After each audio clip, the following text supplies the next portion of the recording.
I couldn't believe what I was watching. My chest tightened as I stared at my phone screen, where my mother sat at our family dining table, wineglass in hand, completely unaware she was being broadcast to the internet. "Sinead? Oh, please," my mom scoffed, rolling her eyes dramatically.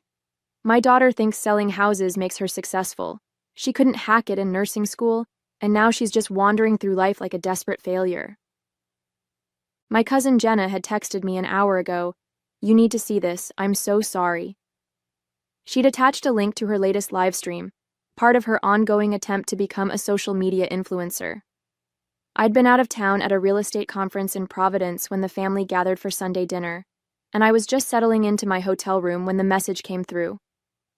"My name is Sinead Sullivan. I'm 32 years old, and for the past 5 years I've been quietly paying my mother's medical bills after her rheumatoid arthritis diagnosis. I'd been driving her to appointments, handling her insurance paperwork, and covering her medication costs, all while working 60-hour weeks to maintain my real estate business in Boston. No one at that dinner table knew that I'd emptied my savings account last year when her insurance denied coverage for a specialized treatment. It's such a shame," my mother continued on the video, seeming to relish the attention from my aunts and uncles. "All these grand dreams about becoming a nurse, and now she just sells houses to people who actually succeeded in life." She laughed, and to my horror, I could hear my uncle and aunt chuckling along with her. Jenna's camera caught everything. I could see she was filming from her lap, probably trying to be discreet while documenting everyday family life for her social media followers. My mother had no idea she was being recorded, which made her words all the more devastating. "Remember when she dropped out of nursing school?" My mother turned to my aunt. "She came home crying about how hard the exams were. Pathetic. And now she acts like selling a house every few months makes her successful." The truth was that I'd put my nursing education on hold specifically to help her when she got sick. I was making decent money in real estate, but every extra penny went to her medical care instead of back to school. "Sinead just doesn't have what it takes," my mother sighed dramatically, reaching for her wine glass, the same wine I'd purchased for family dinners. "Some people just aren't cut out for real achievement." The live stream continued for another excruciating minute before Jenna finally turned the camera away. I sat frozen in my hotel room, tears streaming down my face as the bitter reality sank in.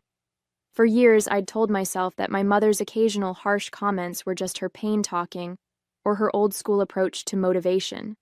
But this wasn't a momentary lapse. This was who she truly was, and now there was undeniable proof. My phone buzzed again. Another text from Jenna. "I'm so sorry you had to see that. I didn't realize what she was saying until it was too late. Do you want me to take the video down?" I stared at the message for a long moment. "No," I typed back. "Leave it up. I need to show you something tomorrow when I get back." The drive back from Providence the next morning was a blur. I barely remembered checking out of the hotel or the 2-hour journey home. My mind kept replaying my mother's words, her laughter as she mocked the career I'd built to support her. 5 years ago, my life had been on a completely different path. I was 27, halfway through nursing school, and thriving. I'd always wanted to be a nurse, to help people, to make a difference. Then came the call that changed everything. Mom had collapsed at work and been rushed to the hospital. The diagnosis: aggressive rheumatoid arthritis that would require ongoing treatment and care. "It's not fair," she'd cried from her hospital bed. "How am I supposed to afford all this? The insurance barely covers anything." I'd held her hand and promised I'd help. "We'll figure it out together, Mom." My father had passed away when I was in high school, leaving Mom and me to rely on each other. Despite her criticisms and occasional harsh words, I believed we had a bond that mattered. She'd sacrificed for me growing up, working extra shifts, making sure I had opportunities, and now it was my turn to step up. Within months, I made the difficult decision to pause my nursing education. Real estate had flexible hours and the potential for good money.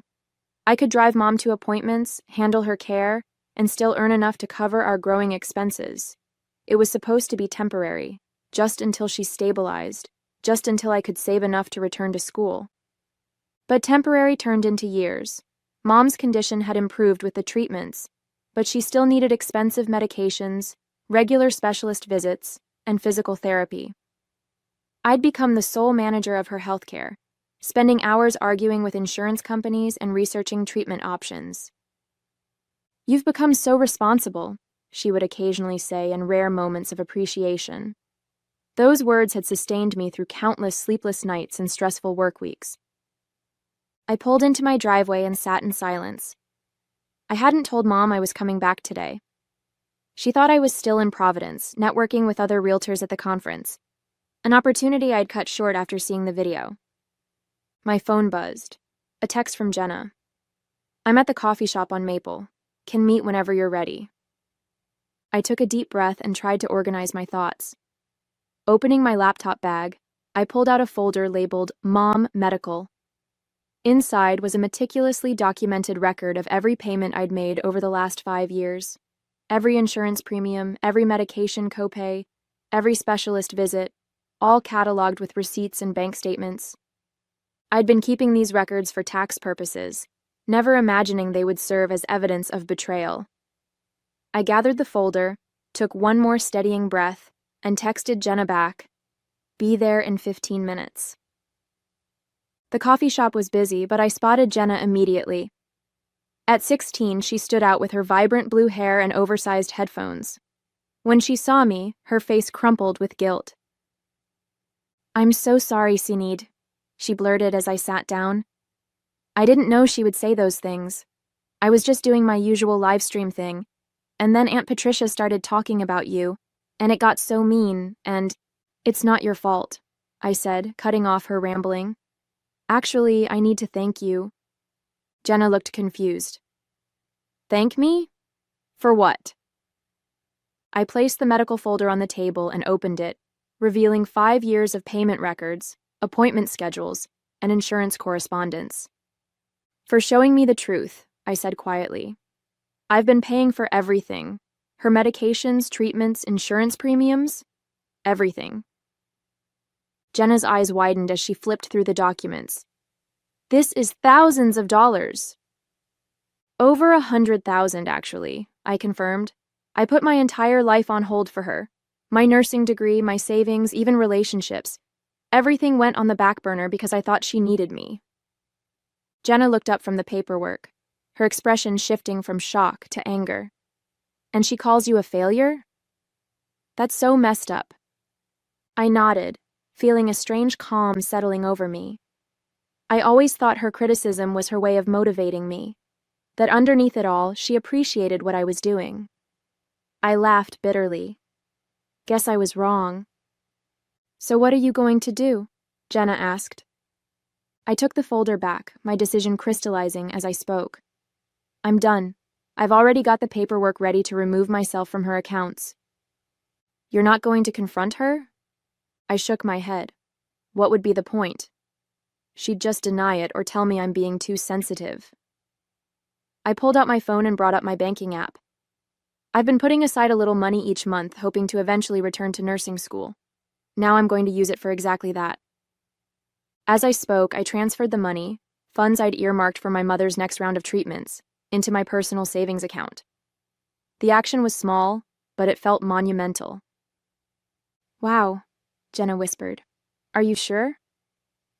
"I've never been more sure of anything," I replied, surprising myself with how steady my voice sounded. "I've spent 5 years being her safety net while she dismisses everything I do. That ends today." I showed Jenna the acceptance letter I'd received months ago from the nursing program, the one I'd nearly deferred again because of Mom's planned treatments. "I start in the fall," I told her, "and I'm not deferring again." Jenna reached across the table and squeezed my hand. "I'll send you the full video, just in case you need it." As we parted ways, I felt the weight of years of obligation lifting. For the first time in so long, I was choosing myself. The guilt I'd expected to feel was nowhere to be found, replaced instead by a sense of clarity and purpose that had been missing for far too long. The insurance company representative sounded confused when I called. "You want to remove yourself as the guarantor on Patricia Sullivan's accounts? May I ask why?" "Personal reasons," I replied, my voice remarkably steady. I'll no longer be responsible for any payments after this month. It was day 3 of my new resolve. I'd spent the weekend in a productive frenzy, calling insurance companies, updating payment information, and drafting emails. My dining room table was covered with paperwork as I systematically dismantled the financial web I'd created to support my mother. The representative continued. Ms. Sullivan, I should inform you that without your support, your mother's premium will increase substantially, and her coverage options may change. I understand. I paused. Could you please send a formal letter explaining these changes to her home address? I want to make sure she's fully informed. I knew exactly what I was doing. The letter would arrive in a week, giving me time to implement the rest of my plan before the inevitable confrontation. My phone had been buzzing with messages from my mother since yesterday. She had no idea what I was doing, but she'd expected me to drive her to a doctor's appointment this morning. I hadn't shown up. Where are you? I've been waiting for an hour. The doctor's office called. They said my insurance card was declined. Fix it ASAP. Are you ignoring me? Answer your damn phone, Sinead. Each message strengthened my resolve. I switched my phone to silent and continued working. By evening, I had completed most of the financial separations and moved on to the next phase. I opened my laptop and began composing a single, carefully worded email to be sent to my entire extended family. Dear family, after much consideration, I will no longer be managing my mother's medical care or financial support. For the past 5 years, I have covered all expenses related to her condition, totaling over $120,000. This has included insurance premiums, medication costs, specialist visits, and numerous treatments. I've made this decision for personal reasons, but I wanted you all to be informed, as my mother may require assistance moving forward. Attached is a detailed breakdown of the support I've provided over the years, should any of you wish to help. I hope you understand that this was not a decision I made lightly. Best regards, Sinead. I attached the spreadsheet I'd created documenting every payment, every appointment, and every hour spent managing her care. The evidence was irrefutable. My cousin Jenna had sent me the full livestream video as promised. I downloaded it and saved multiple copies, one to my computer, one to my cloud storage, and one to a USB drive. I had no specific plans for the video yet, but something told me it might be necessary. The doorbell rang, startling me. Through the peephole, I saw my mother standing on my porch, her face contorted with anger. I stepped back, my heart racing. Sinead, I know you're in there. Open this door right now. I remained silent, watching her shadow move beneath the door. You've missed 3 of my calls. My medication refill was denied at the pharmacy. What are you doing? I took a deep breath and spoke clearly through the door. I'm not doing this anymore, Mom. You'll be receiving information from the insurance company soon. I suggest you read it carefully. What are you talking about? Open this door. No. The single word felt powerful on my lips. I've heard what you really think of me. I think it's time we both moved on with our lives. There was a moment of confused silence before she exploded. Is this about money? After everything I've done for you? I almost laughed at the irony. Goodbye, Mom. Please don't come back. As her protest grew louder, I walked away from the door, returning to my laptop to finish what I'd started. With each step, I felt lighter, as if I was finally shedding a burden I'd carried for far too long. The fallout came swiftly. Within hours of sending my email, my phone exploded with notifications. Aunt Maureen was shocked and appalled by my abandonment. Uncle James thought I was being selfish and cruel. My cousin Thomas suggested I sort out whatever petty disagreement I was having with Mom. Only Jenna, and surprisingly, my elderly Aunt Bridget seemed to understand. Bridget's message was simple. It takes courage to stand up for yourself, dear. Call me if you need anything. I blocked my mother's number first, then one by one I muted the relatives who couldn't bother to ask for my side of the story.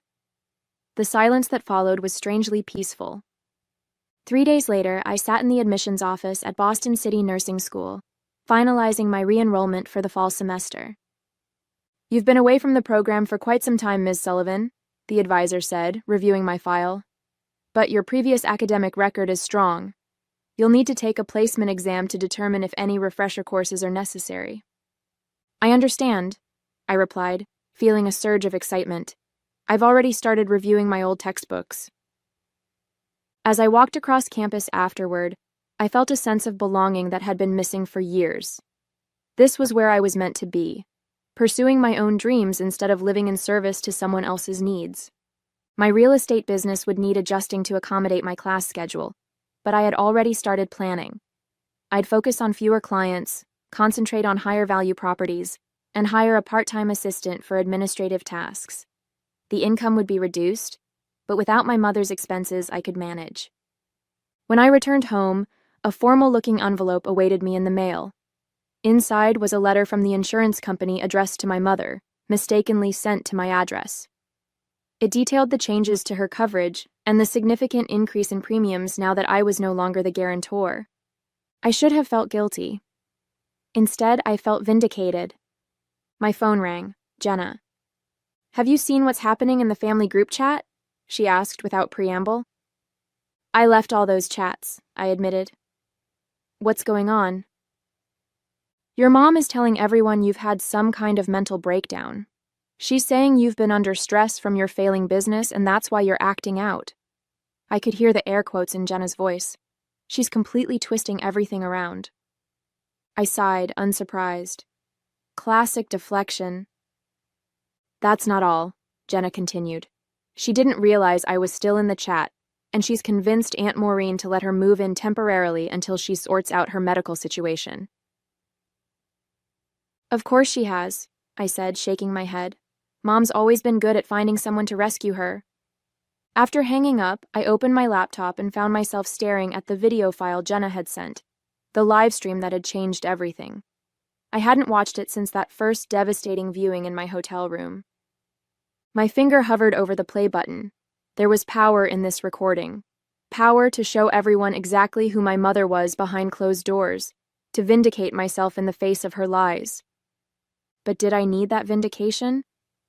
The family members willing to believe her narrative without even asking me for my side of the story, were they really worth convincing? I closed the laptop without playing the video. I had the evidence if I needed it, but right now I had more important things to focus on. My nursing application was complete. I'd scheduled my placement exam, and for the first time in years, I was planning for my future, not managing someone else's crisis. The insurance letter sat on my counter, a reminder of the changes I'd set in motion. After a moment's consideration, I addressed a new envelope to my mother's actual residence, placed the letter inside, and added a short note. "This was sent to my address by mistake. I suggest you read it carefully." No signature, no emotion, just facts. As I slipped the envelope into the mailbox, I felt another piece of my burden lift away. The consequences of her actions were now hers to bear, not mine. 2 weeks passed in relative calm. I threw myself into preparations for nursing school, studying during every spare moment between real estate showings and client meetings. The placement exam was scheduled for Friday, and I felt a growing confidence with each practice test. Then came the ambush. I was just finishing a showing of a 3-bedroom colonial in Brookline when I spotted them in my rearview mirror, my mother and Aunt Maureen, waiting beside my mother's car in the parking lot. My first instinct was to drive away, but they had clearly seen me. Running would only postpone the inevitable. I took a deep breath and stepped out of my car. "Sinead," my mother said, her voice sickly sweet, "we need to talk." Up close, I could see the strain on her face. Her hair was unstyled and she leaned heavily on her cane, a prop she typically only used when she wanted to emphasize her condition. "I have nothing to say," I replied, keys clutched tightly in my hand. Aunt Maureen stepped forward. "Your mother is struggling, Sinead. Her medication costs have tripled, and she can't get appointments with her specialists anymore. Is that what you wanted?" "What I wanted," I said carefully, "was to be treated with basic respect and appreciation. What I wanted was recognition for 5 years of sacrifice." What I wanted was a mother who didn't call me a desperate failure behind my back. My mother's face paled. What are you talking about? I saw the video, Mom. Jenna's live stream from the family dinner. I met her gaze steadily. I heard everything you said about me. A flash of recognition crossed her face, quickly replaced by defensive anger. You're twisting things out of context. I was just venting a little frustration. Everyone does that. Aunt Maureen looked confused. What video? Patricia, what is she talking about? I almost laughed at the irony. My mother hadn't even told her closest allies about the live stream, probably hoping I would never discover it.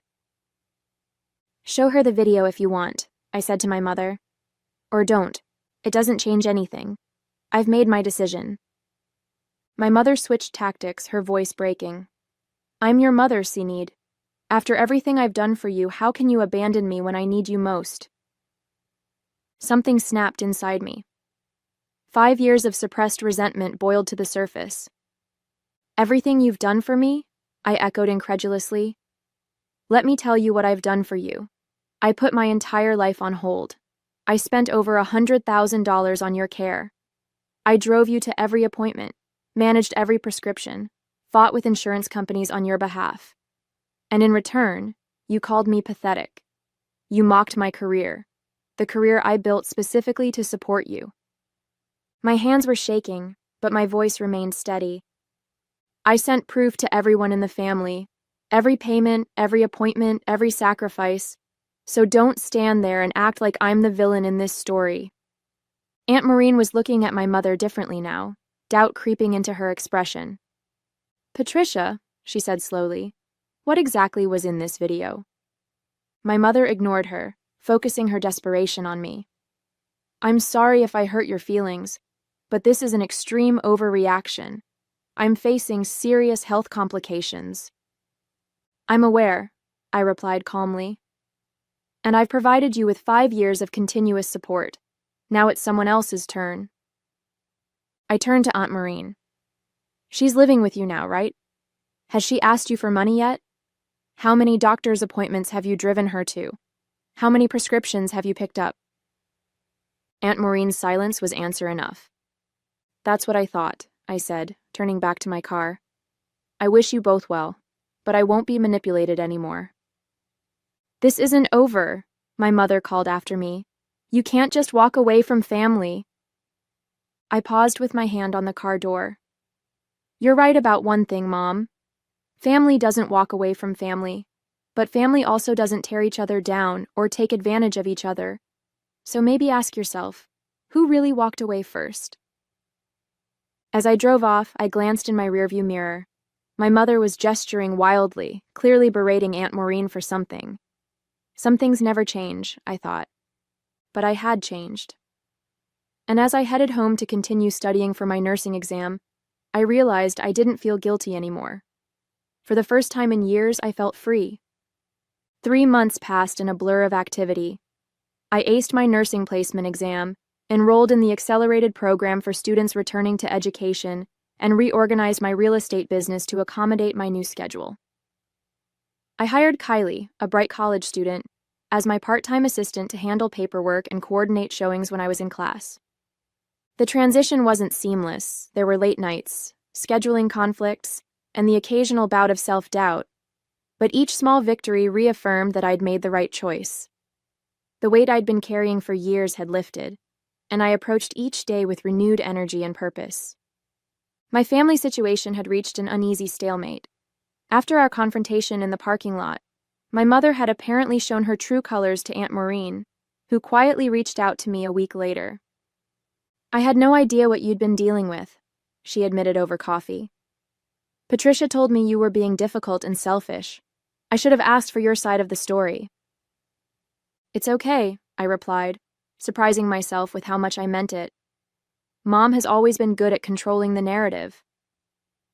The Boston Real Estate Association's annual awards ceremony wasn't something I'd paid much attention to in previous years. I'd been too busy managing my mother's care to attend industry events. But when my broker nominated me for the Resilience in Real Estate Award, recognizing agents who overcame significant challenges while maintaining their business, I was touched. You're a shoo-in, my colleague Jeffrey insisted during our weekly office meeting. You've closed more deals than anyone else in the office while starting nursing school. If that's not resilience, I don't know what is. I didn't expect to win, but I was looking forward to the ceremony, a chance to celebrate how far I'd come professionally and personally. The evening of the ceremony arrived, and I found myself in a hotel ballroom surrounded by Boston's real estate community. I wore a dark blue dress I'd bought specifically for the occasion, my first non-work-related splurge in years. After grabbing a glass of champagne from a passing waiter, I mingled with colleagues and reconnected with industry contacts I hadn't seen in ages. "Sinead Sullivan," called out a familiar voice. I turned to see Margot Stevens, one of the most successful brokers in Boston. "I was hoping to see you here. I've been hearing great things about your work in the Brookline market." We chatted about recent property trends, and I found myself easily engaged in the conversation, a welcome change from the distracted, overwhelmed person I'd been for years. My phone vibrated in my clutch. I ignored it at first, fully present in the professional moment I was enjoying. When it vibrated again a minute later, I excused myself and glanced at the screen. 5 missed calls from a number I didn't recognize and a text message. "It's Jenna. Using Uncle Patrick's phone. Emergency. Call back ASAP." A knot formed in my stomach. I stepped into a quiet hallway and returned the call. "Jenna? What's going on?" "I'm so sorry to bother you," Jenna said, her voice tense. "I'm at the hospital with your mom. She fell, and they think it might be a reaction to her new medication. She's asking for you." I closed my eyes, waiting for the familiar wave of guilt and obligation to wash over me. It came, but it was different now, manageable, not overwhelming. "Is she stable?" I asked. "Yes, but they're keeping her overnight for observation. I didn't want to call, but Uncle Patrick insisted." I heard muffled voices, then a shuffling sound as the phone changed hands. "Sinead? Patrick here. Look, I know things have been difficult, but your mother needs you. The doctors have questions about her medical history that we can't answer." As we spoke, I saw the ceremony attendees moving into the main ballroom. The awards presentation would be starting soon. "I understand," I said, making my decision. "But I'm at an important work event right now. I can come by the hospital afterward." "This is your mother we're talking about," Patrick's voice hardened. "Surely whatever party you're at can wait." The old Sinead would have acquiesced immediately, abandoning her own needs for her mother's. But I wasn't that person anymore. "I'll be there in about 2 hours," I said firmly. "Please tell the doctors I'll answer any questions then. And Patrick? Thank you for being there for her." I ended the call and took a deep breath. As I turned to rejoin the ceremony, I caught my reflection in a decorative mirror, shoulders back, head high, eyes clear. For the first time in years, I recognized myself. "And the winner of the Resilience in Real Estate Award goes to Sinead Sullivan." The room erupted in applause as my name was announced. For a moment, I sat frozen in shock. I genuinely hadn't expected to win. Jeffrey nudged me with his elbow, grinning broadly as I rose and made my way to the stage. The crystal trophy felt substantial in my hands as I approached the microphone. Looking out at the audience, I saw colleagues, mentors, and competitors united in recognition of my work. The validation was overwhelming. "Thank you," I began, my voice steadier than I felt. "This means more to me than I can express. The past few years have been challenging, balancing a demanding career with personal obligations. There were many days when I wasn't sure I could keep going." I paused, thinking of the countless nights I'd spent researching treatment options for my mother, the early mornings rushing to prepare for showings after sleepless nights of worry. But real estate isn't just about selling homes. It's about resilience, adapting to changing markets, overcoming obstacles, and finding solutions when it seems impossible. Those same skills helped me navigate my personal challenges and eventually find my way back to my original passion, nursing. The crowd murmured with interest at this revelation. I'm now pursuing my nursing degree while continuing to serve my real estate clients, and I couldn't be happier. So this award isn't just for professional resilience. It's a reminder that we can reinvent ourselves at any point in our lives. Thank you for this honor. The applause followed me back to my seat, where Jeffrey and our other colleagues congratulated me with enthusiastic handshakes and hugs.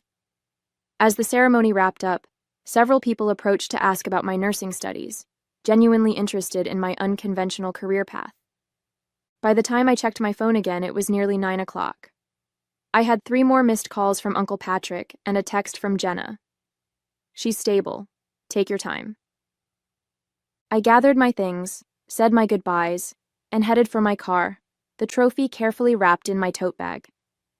The hospital was a 20-minute drive across town, and I used the time to mentally prepare for the inevitable confrontation.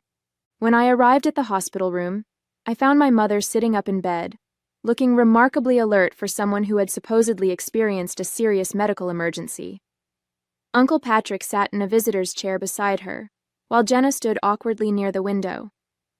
"Finally," my mother said as I entered, her tone acidic. "Nice of you to fit us into your busy schedule." I set my tote bag down, the corner of the trophy box visible. "Hello, Mom. I came as soon as my event was over. How are you feeling?" "How do you think I'm feeling?" "I collapsed. I could have died, and you were too busy partying to care." Uncle Patrick cleared his throat, clearly uncomfortable. "The doctor said it was likely a reaction to the new medication. They've adjusted the dosage, and she should be fine to go home tomorrow." I nodded, keeping my expression neutral. "That's good news. I'm glad it wasn't more serious." My mother's face contorted with frustration at my calm demeanor. "This wouldn't have happened if you hadn't abandoned me. My new insurance is useless. I can't afford half my medications, and these new doctors don't understand my condition like my specialist did." "I'm sorry to hear that," I said sincerely. "It must be difficult adjusting to new healthcare providers." My measured response seemed to infuriate her further. "Is that all you have to say, after what you've put me through?" I glanced at Jenna, whose expression reflected a mix of embarrassment and sympathy. She gave me a subtle nod of encouragement. "Mom," I said quietly, "I supported you for 5 years.